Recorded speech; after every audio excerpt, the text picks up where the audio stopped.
British soldier. All around the globe you'll find him, from Gibraltar to Hong Kong. Everywhere he stands against the threatening years, staunch symbol of our common will to order.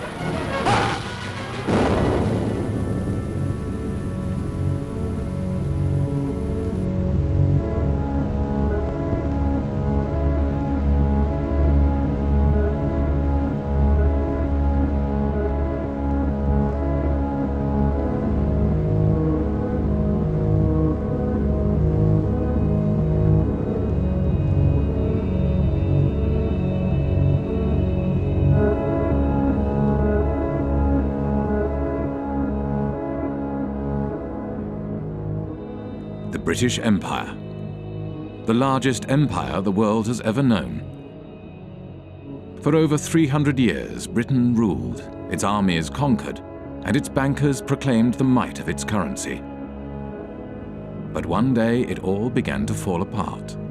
One by one, countries declared their independence from Britain, and no amount of force could reverse the tide. As British elites saw their wealth, privileges, and empire disintegrate, they began to search for a new role in a changing world, and they found one in finance. This is a film about how Britain transformed from a colonial power to a modern financial power, and how this transformation has shaped the world we live in.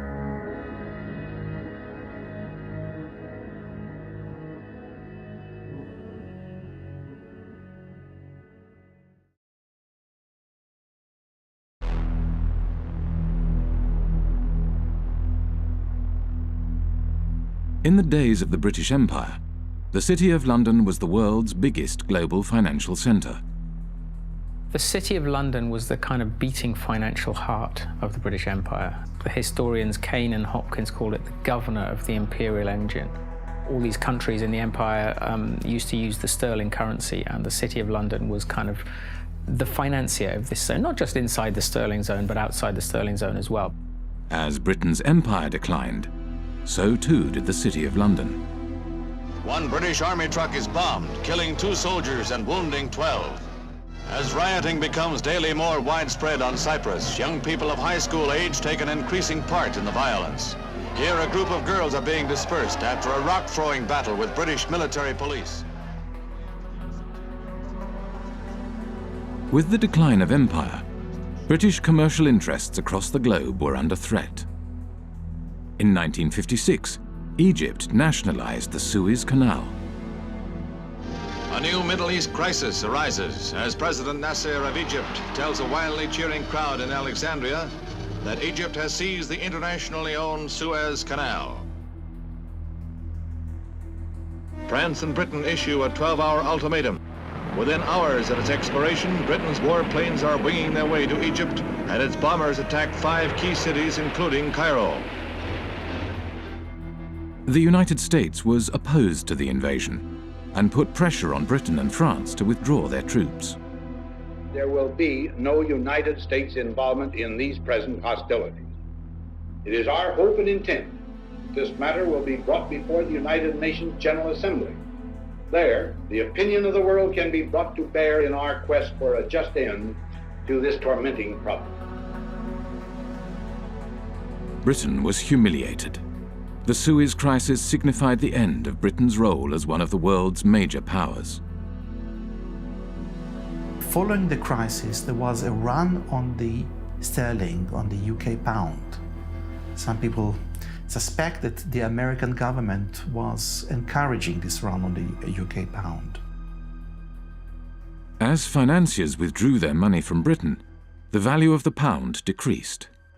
To protect the value of the pound, Britain limited the bank's overseas lending. They were not able to invest abroad, and obviously they were unhappy. And we don't know exactly the context, but it's very clear that the banks or their representative made a representation to the Bank of England, which in itself was dominated by representatives from the banking industry. It seems that they have reached an agreement which was never written, that if the banks intermediated between two non-residents in a foreign currency, in that case the dollar, then this particular intermediation, this particular deal will not be considered by the Bank of England under its own jurisdiction. The banks began to create a market for dollars in London, called the London Eurodollar market. To differentiate these euro market activities from their domestic banking activities, banks kept two sets of accounts. The Bank of England, the UK regulator, declared that the London euro market accounts were not in London. They were elsewhere, and therefore it had no responsibility for regulating them. It's about providing a legal space in which you pretend activity is taking place.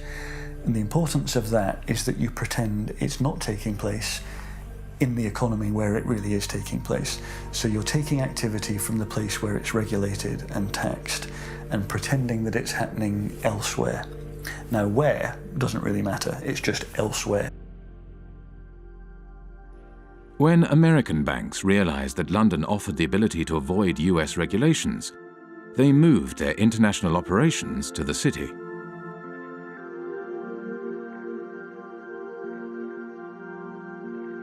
Around the same time as American banks were moving their international operations to London, another new kind of financial space began to emerge, far away from London, in Britain's overseas jurisdictions, the last remnants of empire.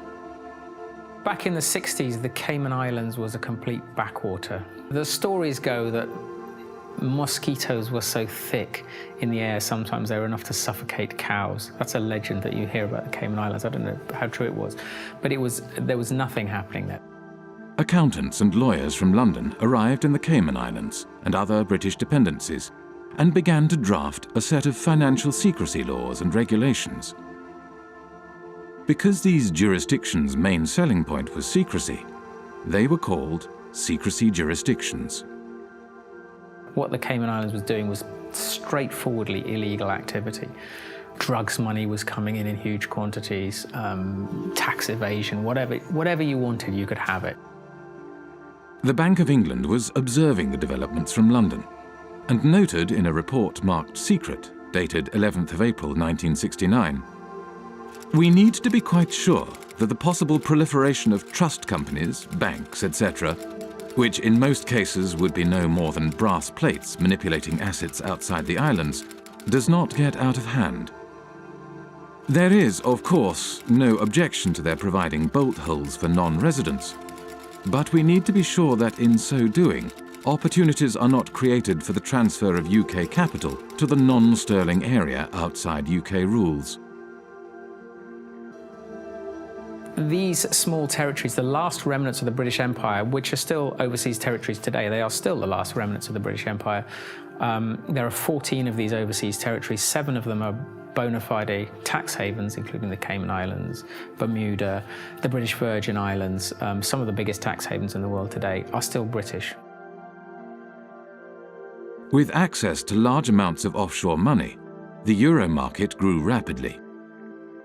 By 1980, it had reached $500 billion. By 1988, $4.8 trillion. And by 1997, nearly 90% of all international loans were made through this market. The British Empire had sunk, leaving hardly a trace behind. But the City of London adapted and survived.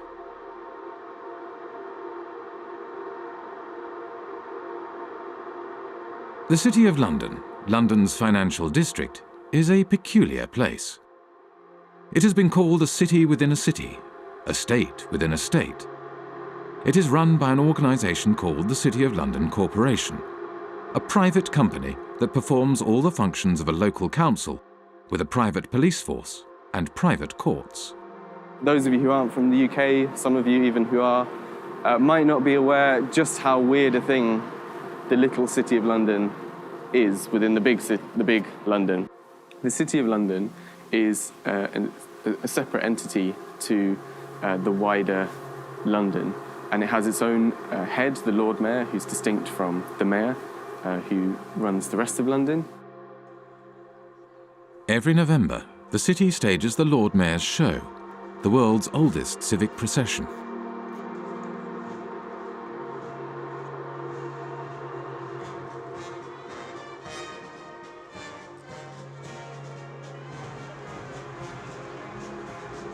The City of London has long had this curious legal status because back in 1066, when William the Conqueror came over, the city was one of the only portions of England that he failed to conquer, and he struck a deal with the city in 1067 that allowed them to continue functioning.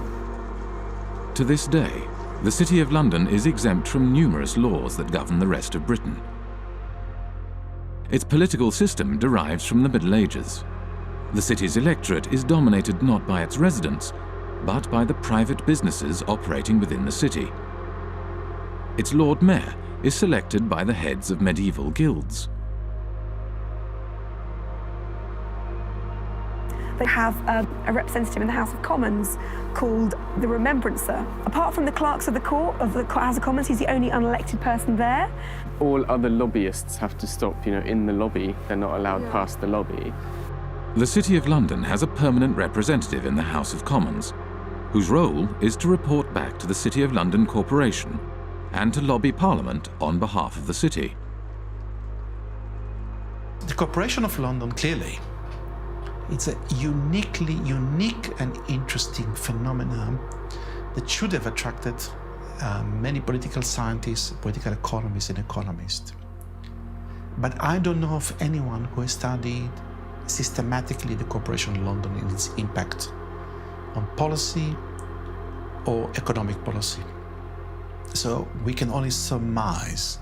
Some people assume or surmise that the Corporation of London is extremely powerful and is able in one way or another to shape British policy, particularly in financial matters. Clement Attlee, the Prime Minister after the Second World War, had something to say about the City of London Corporation. He did, So, yeah. So over and over again, we have seen that there is in this country another power than that which has its seat at Westminster. The City of London, a convenient term for a collection of financial interests, is able to assert itself against the government of the country. Those who control money can pursue a policy at home and abroad, contrary to that which has been decided by the people.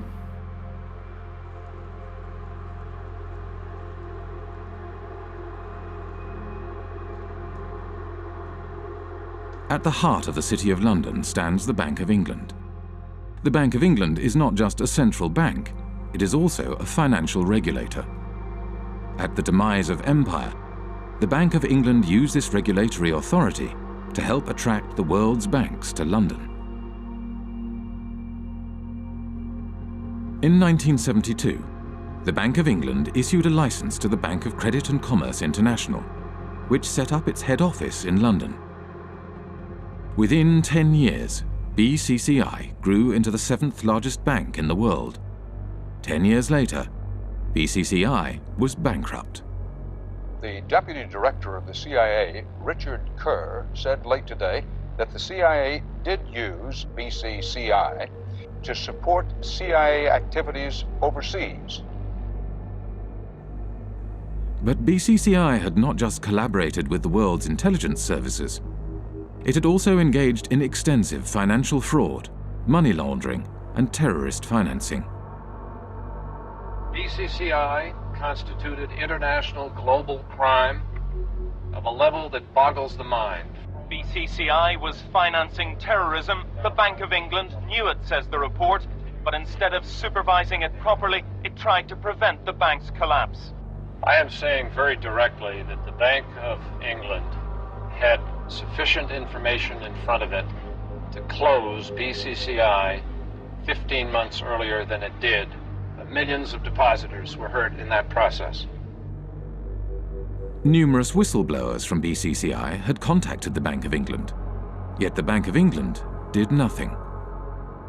The Bank of England had plenty of time to intervene and investigate, but it did not do so because the tradition at that time, which still survives, is that, well, actually, you have to just kind of send hints and talk over lunch tables with the chaps regulating other chaps, and all would be well.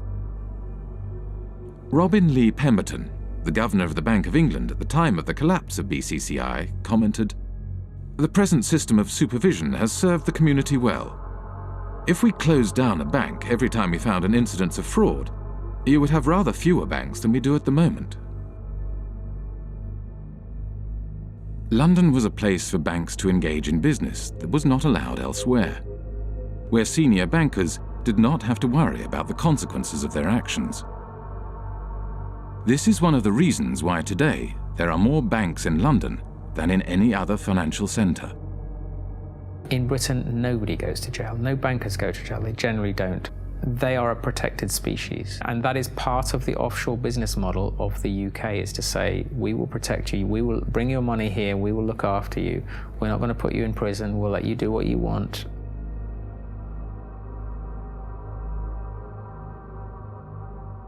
Light touch regulation was one way of attracting business to London. Another was secrecy. From the 1960s onwards, City of London institutions began to establish offshore branches in former outposts of the British Empire.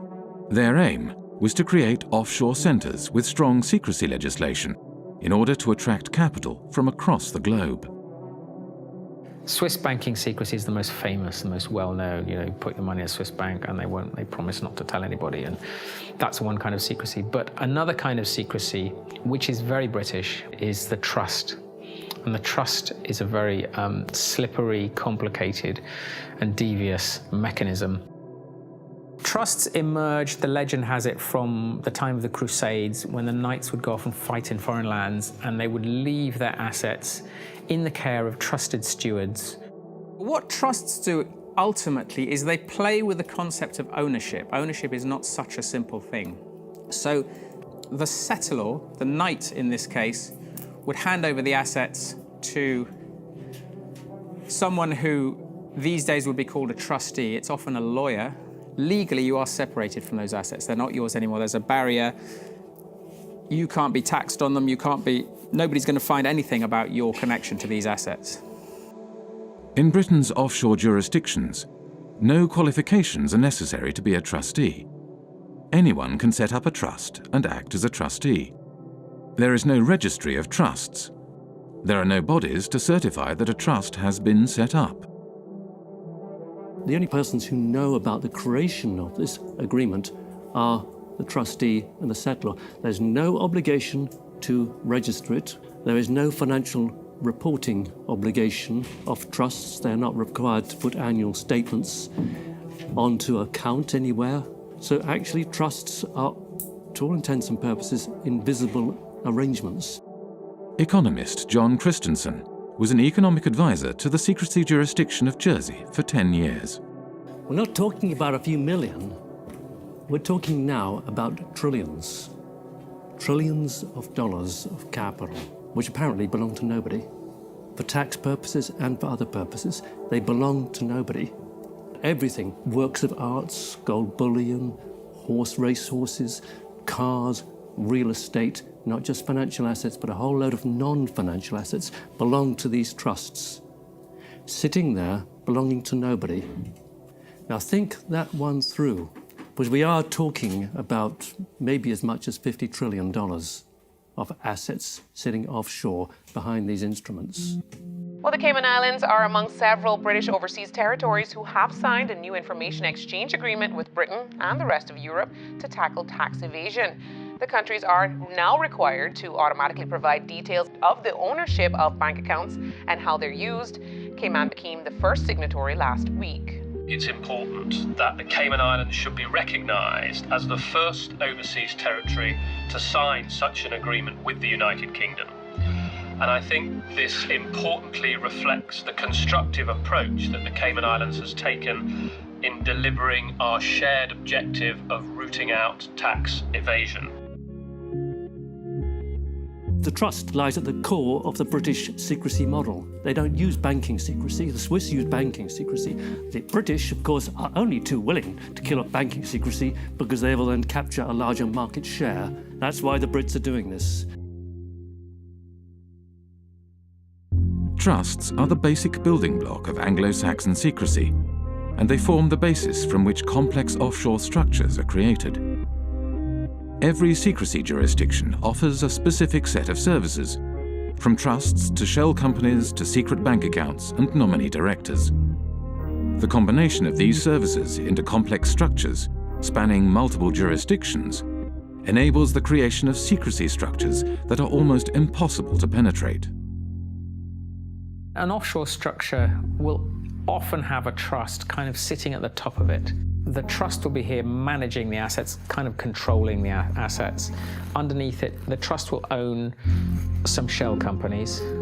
Each one might be in a different jurisdiction. So you might have a trust in one jurisdiction whose trustees are somewhere else, whose beneficiaries are somewhere else, which owns offshore companies somewhere else. Each of these companies might then own assets, so that they might own, a bank account, a racehorse, a yacht, a painting, a portfolio of shares or whatever. There are numerous variations of trusts and offshore secrecy structures. There are offshore lawyers whose work entails the creation of ever more complex and obscure structures. The aim of these structures is to hide the identity of the owners of offshore assets and allow offshore wealth to be recycled back into global markets. But looking on the amount of money being administrated from tax havens, you see that it is a curve going like this. And all the talking we have been doing along with other wonderful people fighting against tax havens has not changed anything, It is the word where you say, go on talking, you're interesting me, and I'm going on doing what I want to do. We know everything today because we have had the Panama Papers, we have seen it, and we are not able to act upon it. And we are not able to act upon it because this system is really protecting the few people that are having benefit from it. And these are in percentage very few people, but they are powerful. And I see in the Panama committee that I'm sitting in, the only thing that could change this is to have a public accessible register of the beneficial ownership of trusts and of all kinds of companies. It is easy. The Panama Papers are a collection of leaks from the offshore law firm Mossack Fonseca. Mossack Fonseca is the fourth largest offshore law firm. The other 9 of the 10 largest offshore law firms are registered in British overseas jurisdictions. When countries complain to Britain about the activities run out of its offshore havens, Britain claims that these places are independent and that there is nothing it can do. I've heard time and time again from officials in Berlin and in Paris and in Washington and in other countries that they've been told by the British government that, yes, they're well aware of what's going on in Jersey and they think it's very unfortunate, but they don't have the powers to intervene. Well, that's a straightforward lie. They do have the powers to intervene. They just choose not to. Britain plays this kind of game of pretending, when it suits them, to pretend that these places are independent. At the end of the day, Britain appoints the governor, appoints lots of senior people in these places. They're responsible for foreign relations and defence, and also they can veto their legislation as well. So Britain has a massive degree of control. Basically, it is controlling these places, allowing them a little bit of political space. During his time as economic advisor to Jersey, John Christensen frequently travelled to London for talks with various British government departments. As economic advisor, I had a lot of contact with different departments. Traditionally, UK governments have tried not to interfere in the domestic affairs of places like Jersey, so it happens in a more subtle sort of way. You kind of go and talk to someone, either at the Home Office or the Treasury, and they'd say, well, we're not actually particularly keen on this piece of legislation. It might be a good idea if you didn't go down that route. And over a cup of tea, that's quite a strong signal. That's a signal, go back to the island and say, they don't want you to do this. The British government prefers not to interfere overtly. Instead, it communicates its desires through informal discussions. There is no paper trail or official statement, discussions take place behind closed doors.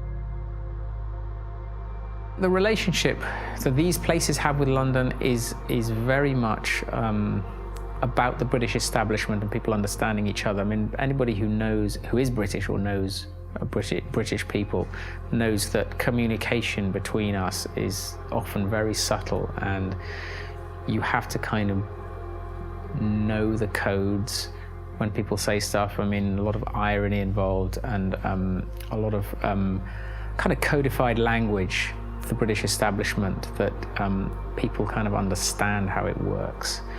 And I think that is very much the case with the British relationship with the tax havens. I think there's a lot of understanding of what we can and can't do without anyone having to actually spell it out. By keeping its power hidden, Britain is able to claim that these jurisdictions are politically autonomous. Independence for Cayman is not on government's agenda. That's the message being sent to the UN Special Committee on Decolonization. Attorney Steve McPhail will be representing government at the UN meeting. The committee was set up to help colonies around the world on the road to independence. But Mr. McPhail says he'll be making it clear that Cayman is not ready for that transition. And that message is that the Premier, his cabinet, his party has no mandate from the people of the Cayman Islands to seek independence. That is the message that I will be carrying. When the Bahamas declared independence from Britain in 1967, the offshore bankers relocated to the Cayman Islands and continued their business from there. It was the British connection that reassured bankers and their clients that their money was safe. This British bedrock, that is what has allowed these places to become so trusted by the financial services industry and offshore finance and all these people. In reality, much of the wealth administered in Britain's offshore havens is controlled from London. The City of London, by and large, likes to do its really dirty work outside London. There might, heaven forbid, be a regulator who actually takes the job seriously and starts to prosecute them for fraud in London. So better to do the frauds offshore in Gibraltar or Jersey, where there's much less risk that a serious prosecution will ever happen. Deals are often discussed and concluded in London, but then registered offshore for tax, transparency, and regulatory purposes. What they allow the city to do is to get involved in dirty business, but then when the scandal hits, to say, well, they're kind of independent, there's nothing we can do about those places, that's not us, that's tax haven activity, and we're the city, you know, we're not involved in that kind of stuff. So it's an incredibly kind of convenient relationship. The City of London has shaped the way in which Jersey, Guernsey, and the British Overseas Territories have developed as tax havens. I see these places as the Frankensteins created by the City of London. Today, the UK is the world's largest provider of international financial services. The UK has an almost unique role in global finance. If you look at data, the kind of data that we've constructed in the Financial Secrecy Index, you can see the relative shares of each country in the global provision of financial services exports. That's financial services to non-residents. Now, there are two big centres, and everything else is quite small in comparison. The two large centres are the United States, with around 19% of the global market, and the United Kingdom and its offshore jurisdictions, which have around 25% of the global market. And if you add to that other jurisdictions, ex-colonies, but recently independent, fairly recently, by which I mean Hong Kong, Singapore, maybe even Dubai and Bahrain, and Cyprus, then you reach a figure of nearly 40%.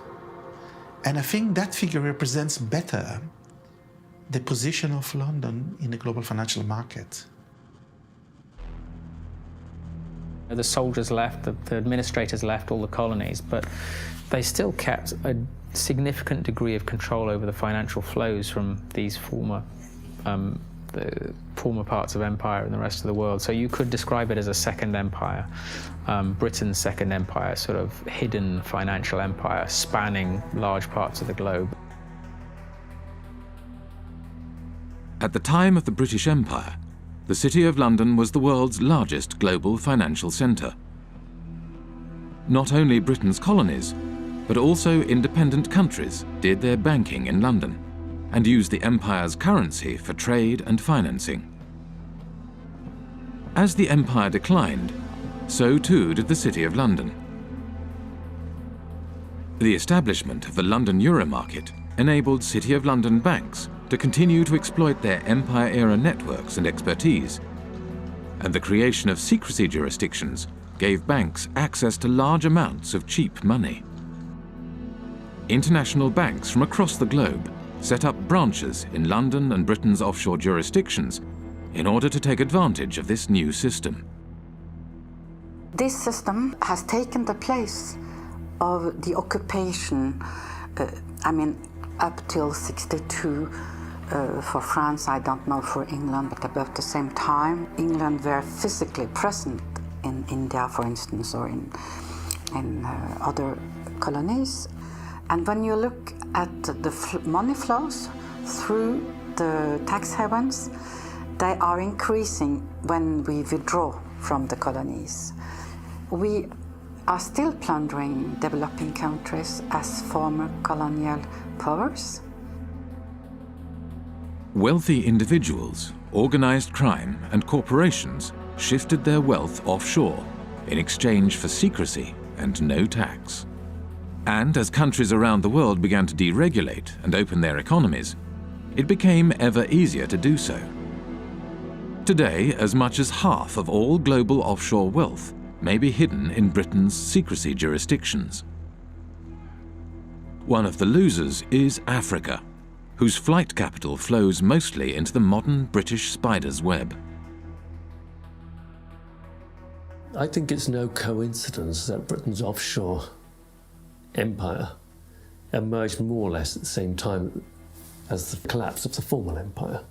We tend to think of Africa as being a huge net debtor to the rest of the world. But that was the extent of their debts at the end of 2008, 177 billion.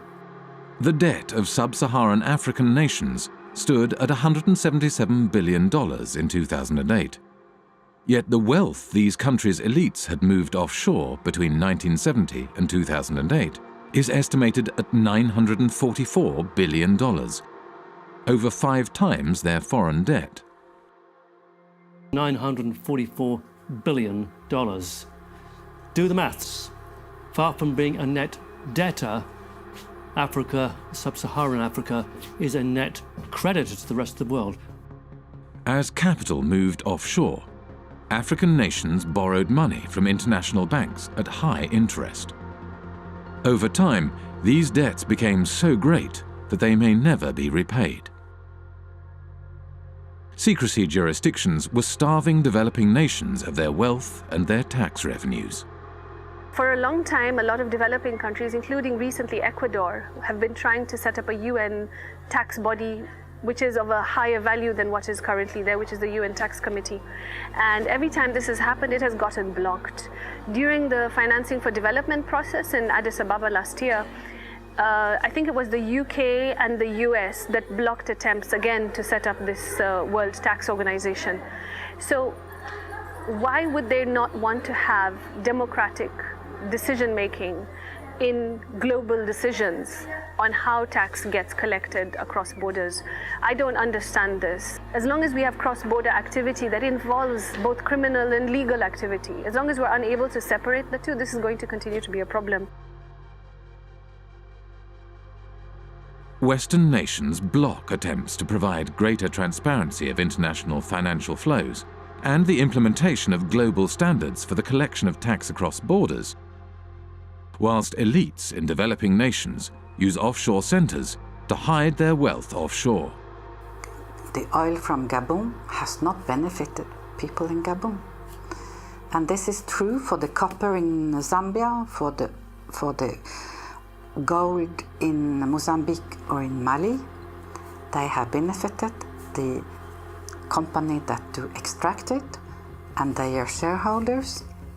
It has benefited the corrupt elite in the country. In developing countries, the offshore system of tax havens has facilitated the looting of these countries by their elites. It has enabled them to steal the money and keep it safe somewhere else. Illicit financial flows, because the anonymity that drives them creates incentives for people in positions of power to be corrupt. This is why there's a group of countries where development progress is so difficult. It's that the incentives of individuals and the ability to pursue them through all the mechanisms that underpin illicit flows outweigh the type of mechanisms that lead you to a powerful, representative, effective state that can start to deliver development.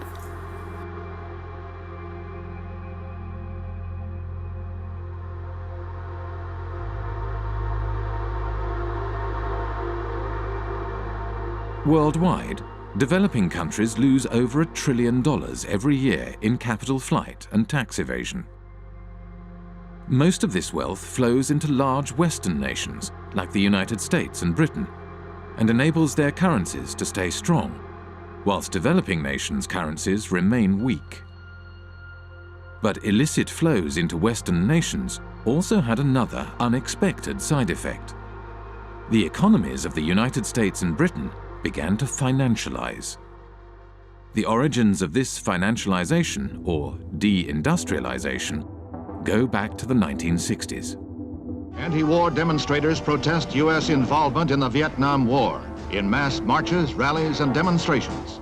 President Johnson, meanwhile, let it be known that the FBI is closely watching all anti-war activity. In the 1960s, U.S. economist Michael Hudson was working at Chase Manhattan Bank on Wall Street as Chase's balance of payments economist. During the 1960s, the United States balance of payments deficit was entirely a result of foreign military expenditures. Dollars were flowing out of the United States as a result of the cost of the Vietnam War. The United States attempted to prevent the dollars flowing to Vietnam from being deposited in foreign banks. The government asked Chase to set up a branch in Saigon during the Vietnam War. And as you can imagine, it didn't have windows. It was sort of a fortress. It lost money, but the government went to Chase because it said, if you don't get this money that's being thrown off by the military in Vietnam, then it's going to go into French banks. It'll get to General de Gaulle, and you know what he's going to do every month. He's going to cash it in for gold. That's what the United States was trying to stop. The US was not successful in stopping the outflow of money, so it began to hatch a different plan. In 1967, Michael Hudson was handed a memo by a former State Department employee. In 1967, I was given by a former State Department employee in the elevator at Chase Manhattan a memo from the State Department urging that Chase Manhattan would take the lead in helping the United States become the Switzerland of the world, meaning the flight capital. The State Department, through Chase, asked me to estimate how much money do you think is available if America were to become the new Switzerland, and how do we do it? The plan was to organize offshore banking centers in the Caribbean and elsewhere, and the hot money wouldn't come directly into Chase because that wouldn't be nice and very legal. What happened was that the Latin American criminals, other criminals, drug dealers, all sorts of organized crime, would put their money in the offshore Caribbean banks, and these offshore banks would then deposit the inflow in the head office. By moving offshore dollars back into the United States, the US was able to stop the outflow of dollars and support the value of its currency. Every country looks to its foreign exchange rate. And the foreign exchange rate is not only imports and exports, it's capital movements. And if you look at the International Monetary Fund's monthly international financial statistics, you have sort of a steady balance of trade, a steady immigrants' remittances. What goes up and down are called errors and omissions. What the United Nations and the IMF call errors and omissions are flight capital. It's the reason that it's omitted is they don't like to really look at this. In the 1930s, Roy Ovid Hall, economist for the U.S. Commerce Department, wanted to include criminal movements in the balance of payment statistics. And Congress got very upset. I was told in Washington the argument was, we're a Christian country. We don't want to report crime. It's just, don't look at it. And they forbid him to include criminal money in the balance of payments. I guess now you call it errors and omissions. You don't call it criminal inflow and outflow. In the 1960s and 70s, Britain was faced with a similar dilemma as the United States. Money was flowing out, and this decreased the value of the pound. Britain realized that it, too, could support the value of its currency by opening its domestic markets to the trillions of dollars passing through its offshore havens. But just as in the United States, this had an unexpected side effect. The British banks today, just as in the 19th century, don't put their money into British manufacturing. They put their money into real estate speculation, into financial speculation, foreign currency trade. So the financialization of London has helped deindustrialize the country because it's enabled sterling to be supported by this huge inflow of hot money, this inflow of drug dealing money and criminal money and tax evasion money all over the world that is going to London instead of going to Switzerland, Liechtenstein, or the Caribbean.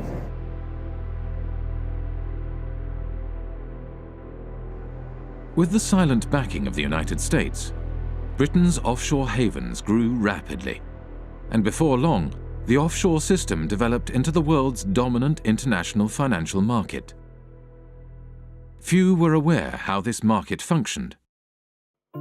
In 1986, economist John Christensen went offshore to investigate. He applied for a position at the Jersey office of one of the world's major accounting firms. Well, at Deloitte & Touche, I was working in what's called company and trust administration, straightforward offshore stuff. I went offshore specifically to work in that area because that's where you're dealing with the offshore companies, the shell companies, the offshore trusts, and you're administering them. That way I could see from working inside a big global accounting firm exactly what the clients were doing.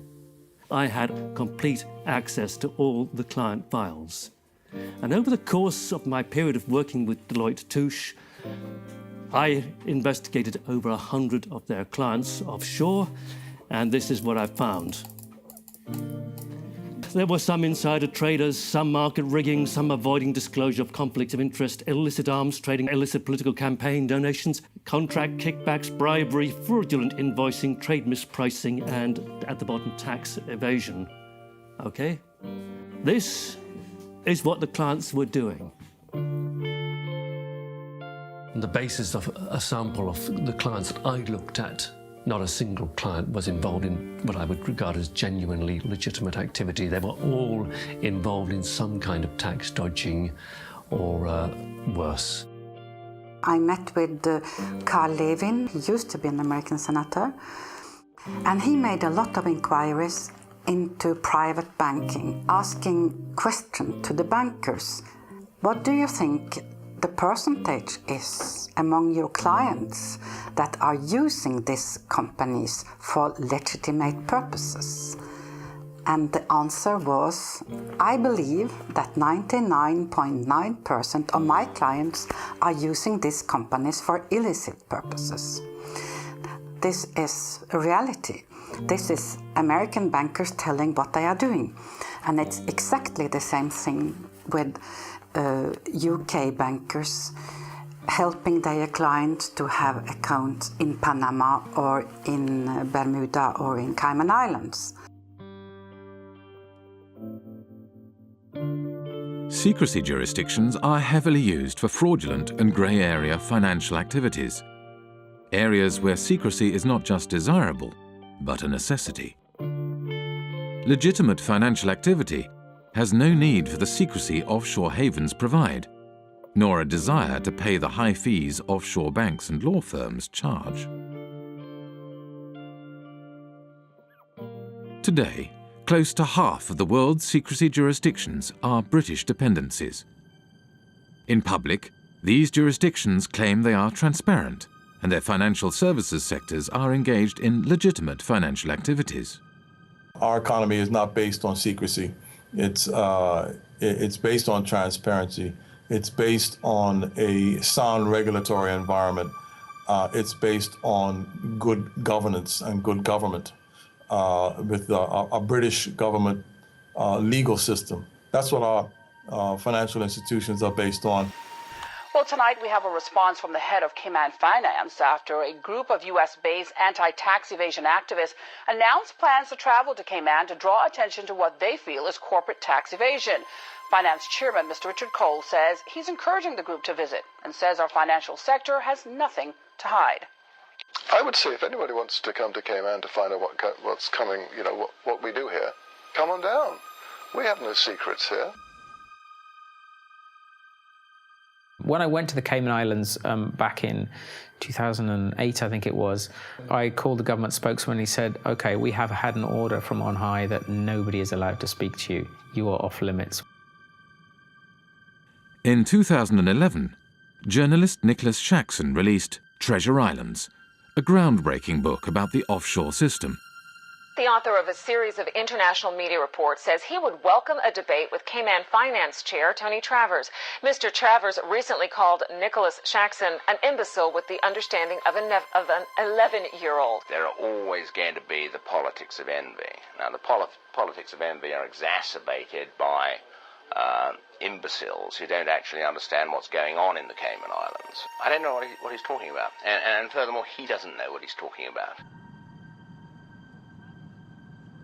The Cayman Islands is the 5th largest financial centre in the world. It hosts 80,000 registered companies, over 3/4 of the world's hedge funds, and $1.9 trillion in deposits. It has a population of 60,000, roughly equivalent to New York's homeless population. A strange mixture of characters populate the offshore world. British ex-public schoolboys, members of the world's intelligence services, global criminals, assorted lords and ladies, and bankers galore. With so much at stake for so many wealthy and powerful individuals, it may come as no surprise that Britain's offshore havens have developed their own curious mechanisms to prevent information from leaking out. For many people who work offshore and who don't like what they're doing, it's very hard indeed to dissent, because they will be attacked personally with a degree of viciousness which is quite extraordinary. Most of the time the instruments of suppression are relatively sophisticated. You won't get promotion by doing this, or your family won't like it. It's not generally, let's slam them in prison. That's far too crude. We are talking about very substantially, the establishment, the British establishment in these cases. The mechanisms are very, very subtle. Sort of ostracism is one way of doing it. These peculiar mechanisms for, if someone tries to blow the whistle, you find all sorts of methods that aren't the most, just fire them, you give them far too much work to do, you steer them in a different direction.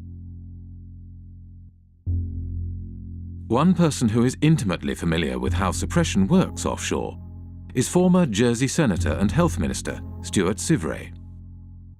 In 2009, he leaked a report on a rogue nurse suspected of killing patients at Jersey's hospital. It all came to a head during a state's debate on Tuesday the 10th of March. Senator Stuart Sivray brought the sitting to a standstill, claiming Senator Jimmy Pershard had sworn at him and told him to go and top himself. Senator Pershard denied the claim, saying, "I absolutely refute that." But less than a week later, he was forced to admit he had lied. Senator Pershard has now admitted that on another occasion he did tell Senator Stuart Sivray to go and do everyone a favour and slit his wrists. I was arrested at my house one morning by 6 plainclothes police officers. There were another 2 specialist data search police officers on hand, and also another 2 police officers in full body armour of one of those battering rams they kind of use in drugs raids. So 10 police officers descended on me without a search warrant. The property was turned over from top to bottom. All of the computers were seized and searched. All kinds of private constituency data was stolen by the police. Shortly after we began filming, a police officer exited the police station. As he hurried past, he grinned at the camera. The officer was on his way to test the sirens on his motorbike, which he did at intervals throughout much of the remainder of the interview. When it came to prosecuting me, Stuart Sivray was prosecuted under the data protection law. Now, when the authorities were prosecuting me, I claimed that this was a legitimate public interest disclosure defence, and I, with an expert witness, was able to produce a set of reports that effectively destroyed the prosecution case. In reaction to this, the magistrates ruled that Stuart Sivray's defence case, that he had leaked the report in the public interest, would no longer be admissible, but continued to prosecute him all the same, without a defence case.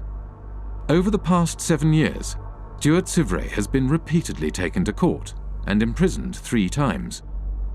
He does not know when or if the persecution will end, nor does he know when he will find himself behind bars again.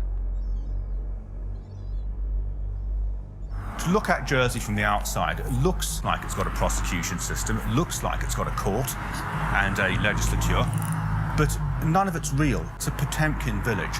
None of these systems in Jersey meet the tests of being objective or actually functioning properly. The experience that Stuart Sivray had is, he's perhaps at the blunter end of the scale. He was simply suppressed and taken to court on trumped-up charges. So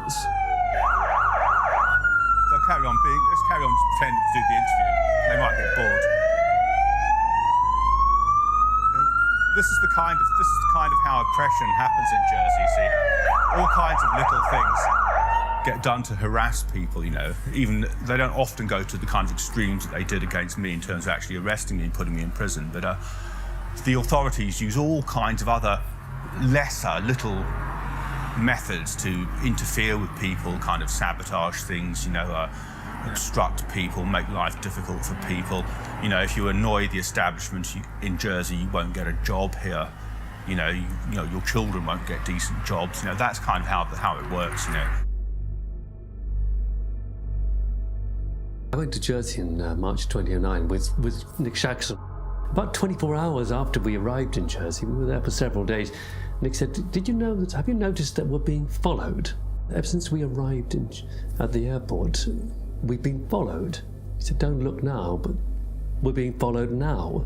Turns out he was quite correct. We were being followed. And I found that very disturbing indeed.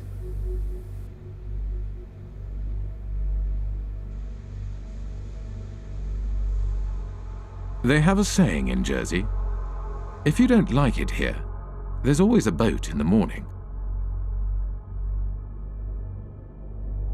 Jersey Finance promotional literature states, Jersey represents an extension of the City of London. It's where the City of London chooses to do many of the activities which they couldn't do in London itself.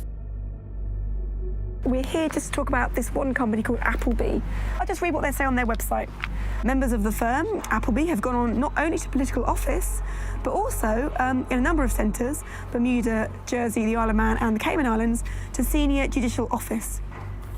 So essentially, they're boasting of the fact that their staff and their partners have a real interchange between the people that are in power in these offshore financial centres. The same lawyers and accountants who set up and administer offshore trusts also occupy senior political positions.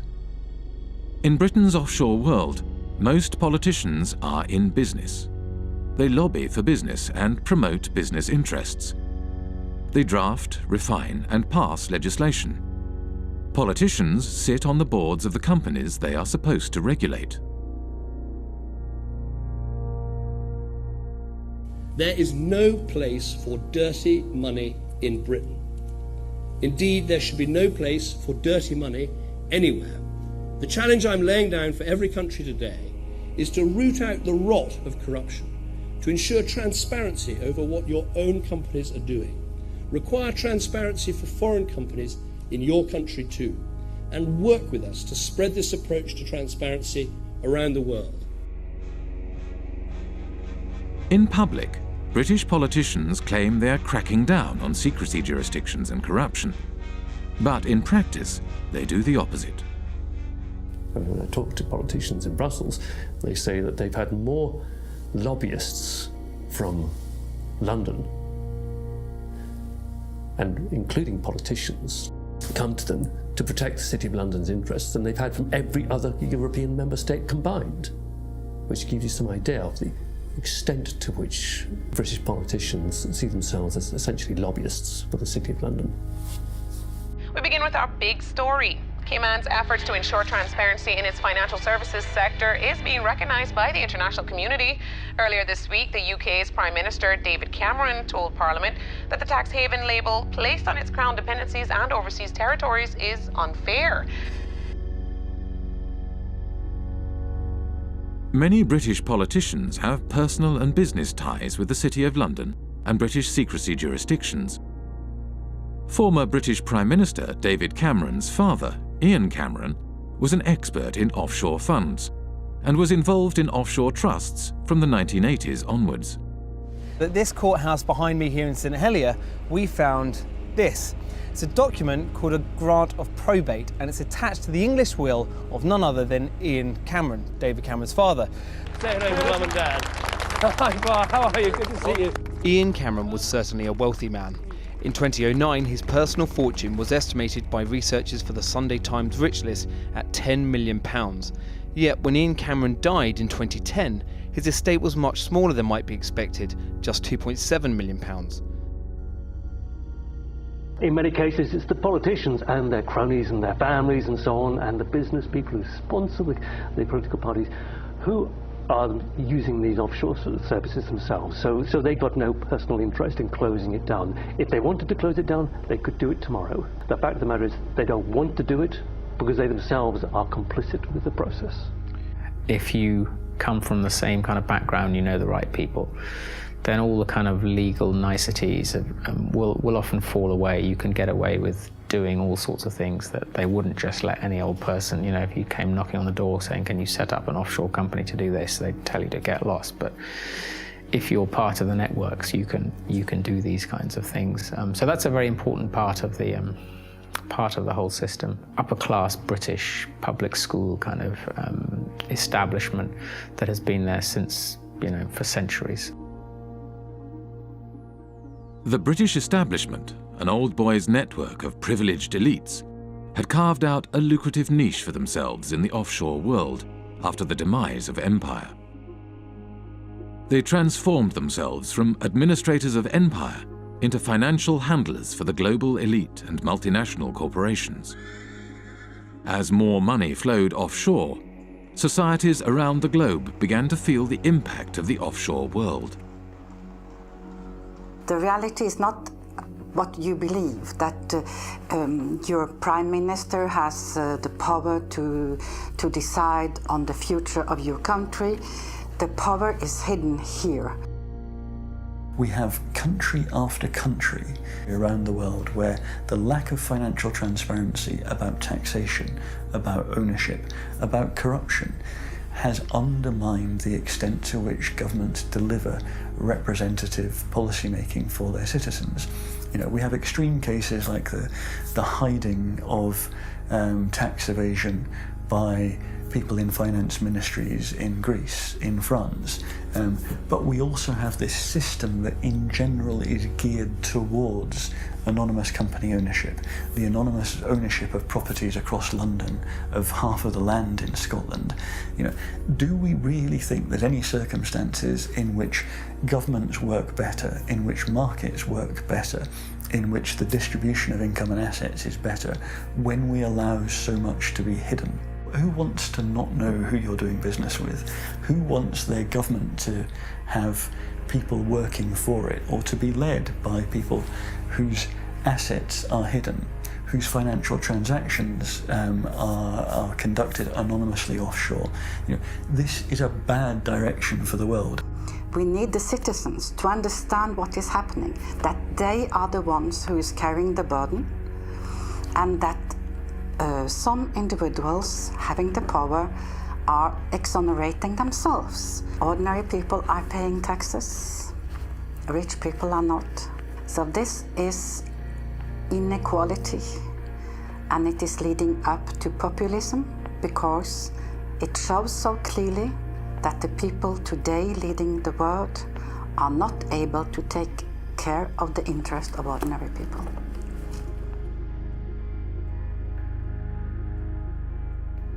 Back in the 60s and 70s, you know, tax evasion or pushing back against taxation, it was kind of seen as anti-establishment. So, you know, the Rolling Stones and Phil Collins, all these people kind of going offshore, going away.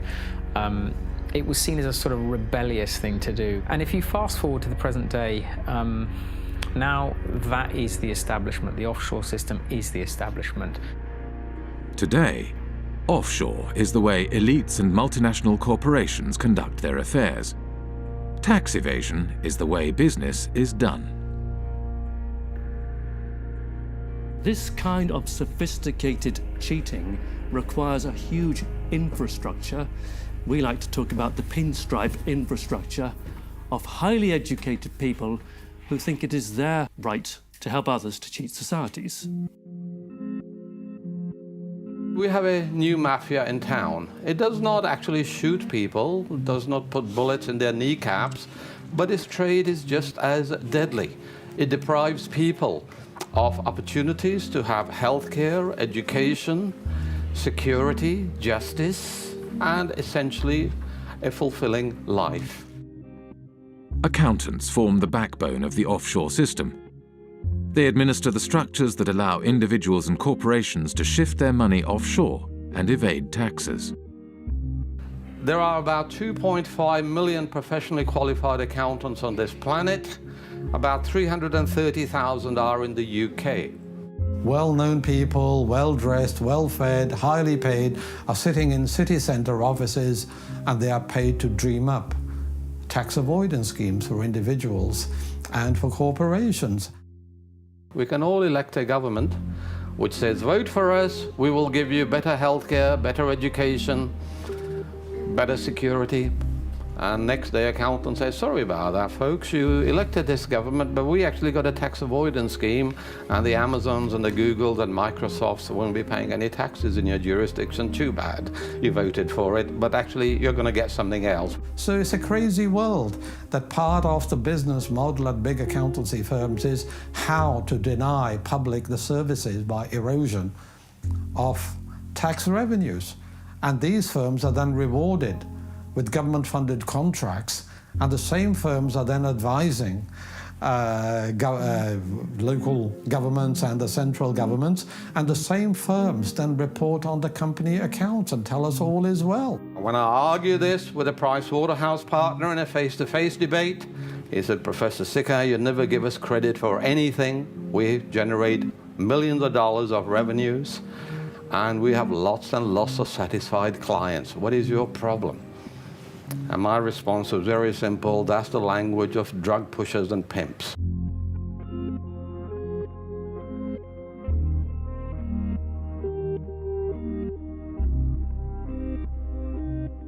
In Britain, a new breed of civil servant was rising to the top.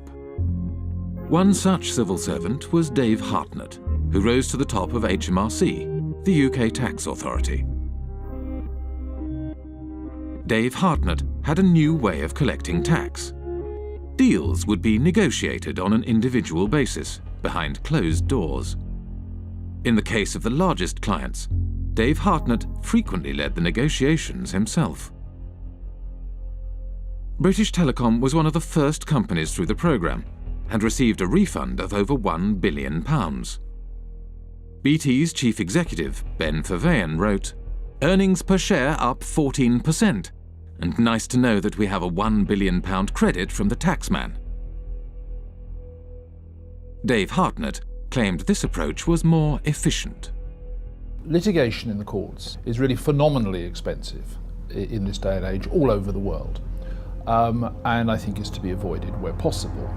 And the art is to persuade people to pay by strength of argument and the like.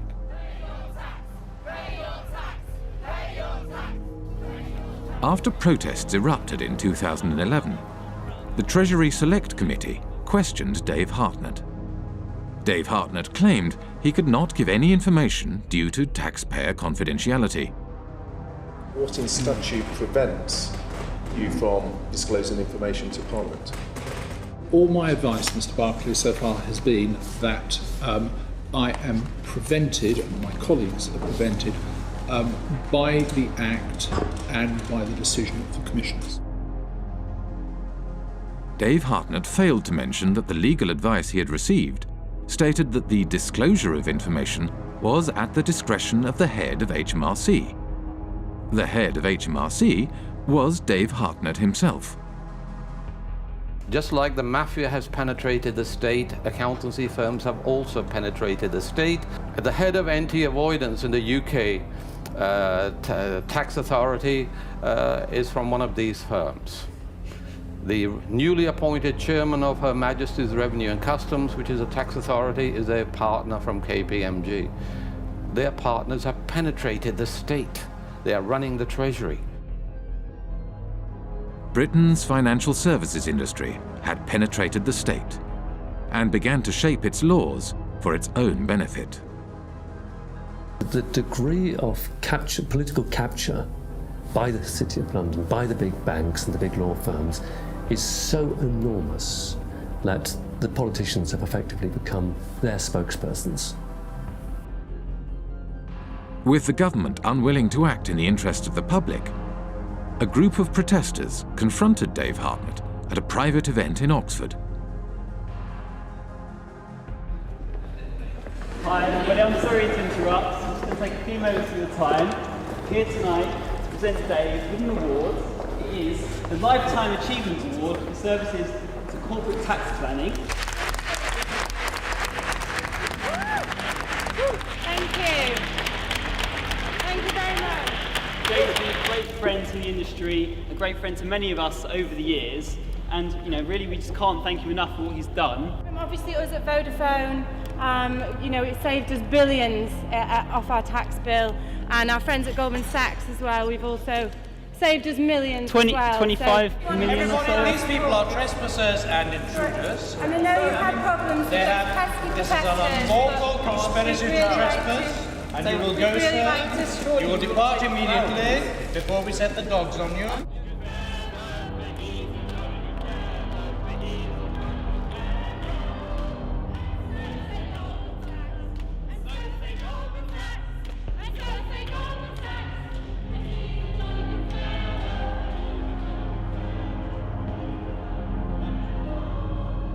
Go. You're trespassing. So sorry. Please you are trespassing, scum. Go.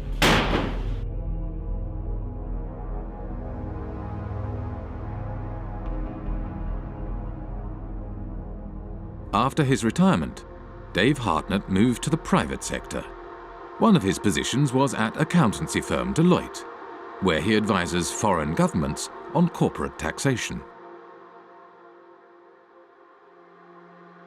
Dave Hartnett is a companion of the Order of the Bath, an honour bestowed on him by the British monarch. We have former ministers acting as advisors to accountancy firms. Accountancy firms provide jobs and consultancies for potential ministers. To my mind, really, it's an indication of corrupt structures. People are buying and selling influences. When a former minister works for an accountancy firm, he's not providing any accounting knowledge. He's opening political opportunities, home and abroad. That is what they are doing. I hope by now you'll share my view that I don't trust most bankers, I don't trust most lawyers, I don't trust most accounting firms. I actually think they're engaged in a conspiracy against public interest. In Britain, secrecy and complexity in finance and government help to obscure corruption in public office. Financial structures are often so complex that even after they are publicly revealed, they are not widely recognized for what they are. An example of this is PFI, the Private Finance Initiative. PFI is Private Finance Initiative. It is a way of funding public infrastructure, things like hospitals, schools, roads and bridges, but financing them via the private sector rather than the historical method, which is via central government. Over a period of 30 or 40 years, the amount of kind of repayment costs will be sort of 3 or 4 times higher overall than if you borrowed it from central government in the first place. So it's basically a giant accounting scam.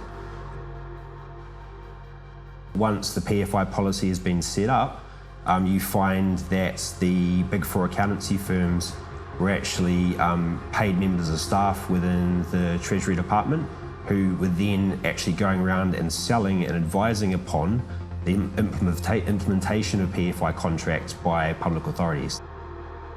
Effectively saying, come to us and we will show you how to derive the most benefit from it. In other words, how to perhaps exploit the legislation. Even the offices of the state tax authority are now owned offshore. HMRC, which is the tax collector here in the UK, their offices are owned in Bermuda by a company called Mapley Steps. It's quite incredible. The company that owns the PFI contract to run HMRC's head office borrowed money from offshore investors at 15% interest. Because the interest was so high, the company was losing money. Therefore, it did not pay tax. In 2011, HMRC could not prove that any PFI company was paying any tax in the UK. I think we need to have a serious conversation about the role of government in this whole debacle and how much our government has been penetrated by big banks and accountancy firms and ultimately in whose interest it operates.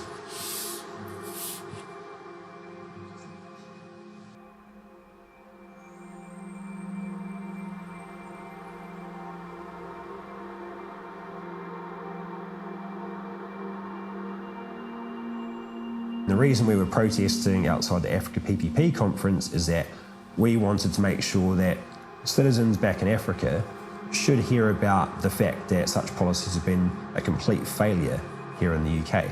We know that these products are not being marketed to African countries in their own best interests. Their only motivation is to spread the reach of financial services into new markets. It's all being promoted in the interest of the City of London. What you're seeing is basically a second form of colonialisation. You've had initially occupation, resource extraction, and through that process, countries like Britain, which have had a large offshore empire, have developed significant networks, and now those networks are being used to promote and exploit financial services.